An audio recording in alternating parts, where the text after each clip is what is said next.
funniest golfing moment, or most embarrassing maybe? Have you got an experience that you can share with the viewers? I know he's not going to like this, but I was playing against Phil Mickelson at the Bridges. So we're here at the Kingdom at TaylorMade, and we've ran into 2017 Farmers Insurance Open winner, Jon Rahm. John, congratulations on your win yesterday. Thank you very much. Well done. Thank you. You must have had a great night's sleep last night. I had a great 4 hours of sleep, yeah. Long day for you.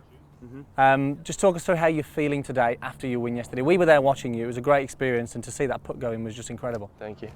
Really, today, it's kind of hard to process still everything that happened, right? I've never played such a great round of golf in my entire life, and to do it at such a place where rookies usually don't win is really special for me. But you know, I feel really relieved. You know, I had a chance a couple of times to do it. I didn't get it done, and to get it done in such a way, it was really proud of myself. But to be honest, I'm trying to focus on to next week already. I'm really, you know, in 3 days, I'm teeing off at the Waste Management, and hopefully I can get another win. So it's been a little hard to focus because it was my first win.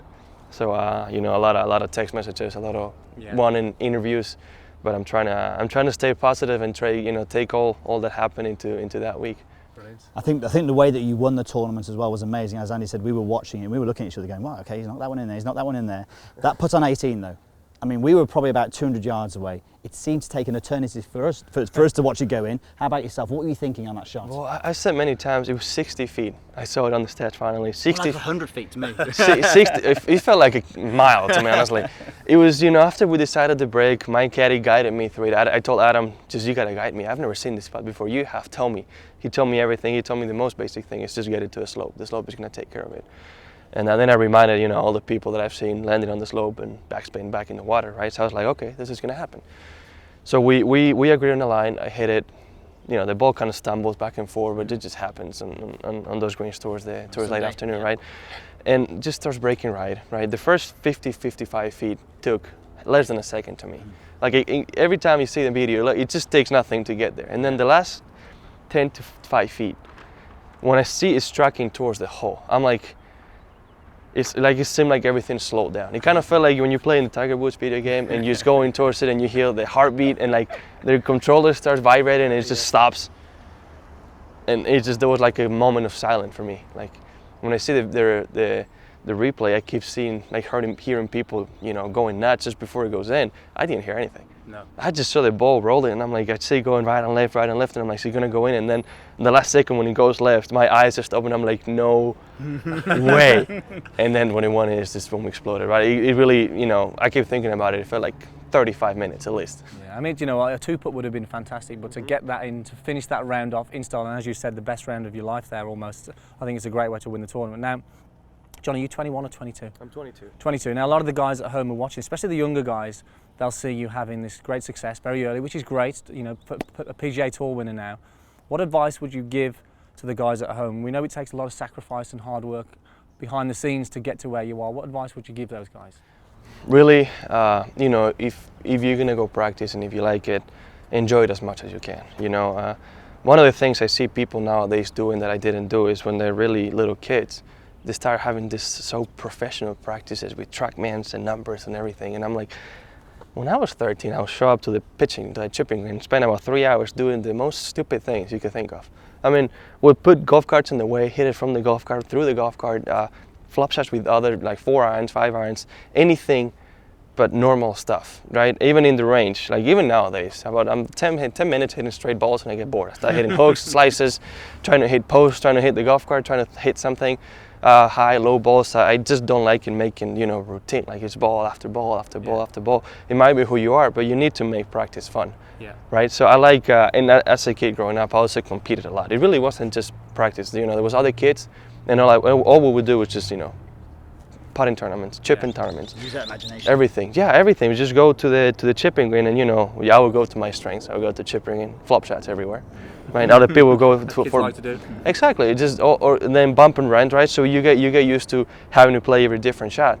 And then we had a, you know, it was usually up to 10, right? First to get to 10, and we had a rule: if we were more than 2 people, and someone got to 6 and you were at 0, there'll be a punishment. Okay. Which, you know, sometimes it was freezing, it was almost snowing, and you have to, you know, take off your shirt or something and play until you won a point. You know, we were sacrificing our health over there for sure. Whether it was running, picking up the balls, raking the bunker, and the bunker is big and it will be completely destroyed after 10 people playing for a while, right? So whether it was, so really sometimes if someone was a 5, and you would always go last. That was the rule too. You have to go last. So if someone hits it close, it happened to me a couple of times too, right? Someone hits it like this far on a bunker shot or chip, and you have to get inside them to not lose. Okay. That's when you actually, even you're a kid, you start feeling the pressure. Yeah, You don't want to lose, right? So more than learning how to play, I think I learned how to compete at a very young age. Yeah. And doing that. And that's what I think nowadays is being lost. A lot of people are trying to be too professional before they have to, even in college. My teammates can tell you it was the exact same way.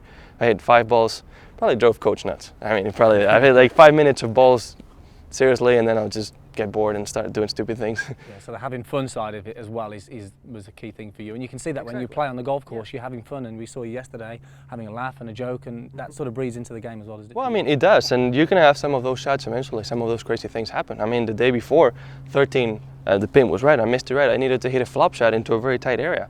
So it's going to happen, but you know, if you don't practice it, you're not going to be able to do it. But if you're able to execute it at practice, actually with pressure, which is the hardest part to emulate, it really is going to build you up as a golfer at a young age, and it's going to be a lot more fun. A lot more fun, that's for sure. Brilliant. So we know you've got a flight to catch. One last question. Last week we were filming the Orlando golf show, and we were asking people their funniest golfing moment, or most embarrassing maybe. Have you got an experience that you can share with the viewers? I know he's not going to like this, but I was playing against Phil Mickelson at the Bridges. Second time I ever played against him. I beat him the first time. Second time it was rematch, right? And I think he was 2 up going to 7 green. And it was a par 5. I hit it to about 10 feet for eagle. He made a 20-footer for bitter, right? And he just kept talking trash and talking and talking, trying to throw me off of my game. He did that the first time. It didn't work.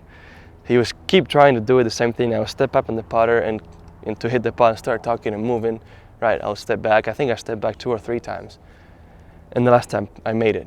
I looked at him, didn't say anything. We go to the next tee shot. I go first, stack it next to the pin, make birdie. So now we're all square. And he just stops talking. And I'm like, I'm thinking, should I say something funny? Should I not? And I'm right in the cart with him, right? And I'm like, not feeling so funny right now. Feeling it's like,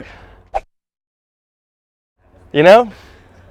I realized he doesn't work with against you. I might not even play against you anymore, right? So he just realized right there that I'm not, you know, it's not so easy to throw me off my game like that. And it was quite a good laugh for me, and I was proud of myself to have Phil Mickelson say that he couldn't throw me off my game. In fact, him doing that kind of built me to rise to the occasion. So I probably have other funnier stories that I can't remember, but that's a memorable one. Like seeing Phil's face after I make that birdie putt, and I look at him like that. It's like he's like. Darn it! He's just like he doesn't know. It's just like, oh, he really made it. Brilliant. Well, congratulations again on a fantastic win, and all the best for the season. I know you're off to Phoenix now, aren't you? So good luck this week as well. Thanks. Cheers, guys. Thanks for watching.